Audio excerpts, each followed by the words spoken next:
Hi friends, ఈరోజు మా ఇంట్లో చేపల పులుసు చేసాము. అది మీతో షేర్ చేసుకుందామని వీడియో తీశాను. ముందుగా చేపను తీసుకొని ఇలా శుభ్రం చేసుకొని ఒక బౌల్లో చేపలు వేసుకొని ఉప్పు వేసుకొని పక్కన పెట్టుకోవాలి. ఒక 5-6 ఆనియన్స్ తీసుకొని గ్యాస్ పైన సన్నని మంటపై ఇలా వేయించుకొని కలర్ వచ్చే వరకు వేయించాలి. ఇలా వేయించిన మిశ్రమాన్ని మిక్సీ జార్లోకి తీసుకొని మిక్సీ పట్టుకొని పక్కన పెట్టుకోవాలి. ఒక బౌల్లో కొంచెం చింతపండు తీసుకొని చింతపండు నానబెట్టుకొని పక్కన పెట్టుకోవాలి.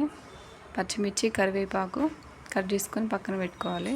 ఒక గిన్నెలో ఆయిల్ పోసుకొని ఒక 2 స్పూన్స్ ఆయిల్ వేసుకోవాలి. ఇందులోనే కొంచెం గరం మసాలా కూడా వేసుకోవాలి.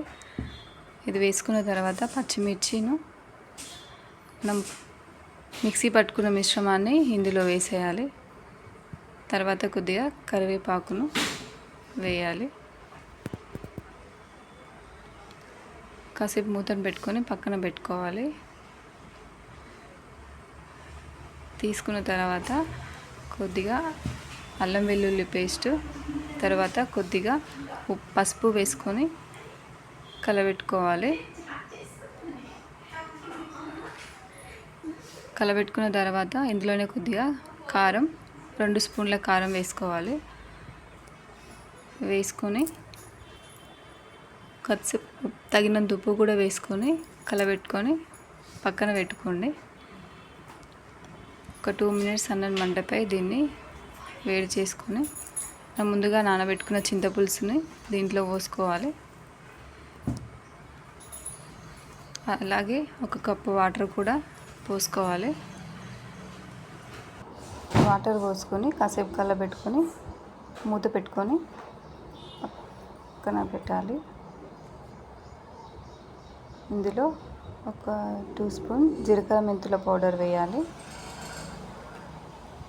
అందులోనే మరొక స్పూన్ ధనియా పౌడర్ వేసి కలబెట్టుకోవాలి. ఈ పులుసు అంతా బాగా మరగనివ్వాలి. మరిగిన తర్వాత మనం ముందుగా శుభ్రం చేసుకున్న చేపల్ని ఒక ప్లేట్లోకి తీసుకొని వాటర్ లేకుండా వీటిని వంపుకోవాలి. వాటర్ని తీసేసుకోవాలి.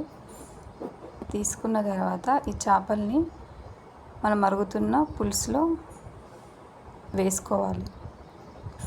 వేసుకున్న తర్వాత ఒకసారి దాన్ని కలబెట్టుకోండి. కలబెట్టిన తర్వాత మూత వేసుకోండి. మూత వేసుకున్న ఒక 5 నిమిషాలు ఇలాగే ఉడకనివ్వండి. ఇందులోనే ఒక 2 స్పూన్ గరం మసాలా వేసుకోవాలి. వేసిన తర్వాత దీన్ని ఒకసారి కలపెట్టండి. అంతే ఫ్రెండ్స్, చేపల పులుసు రెడీ అయిపోయింది.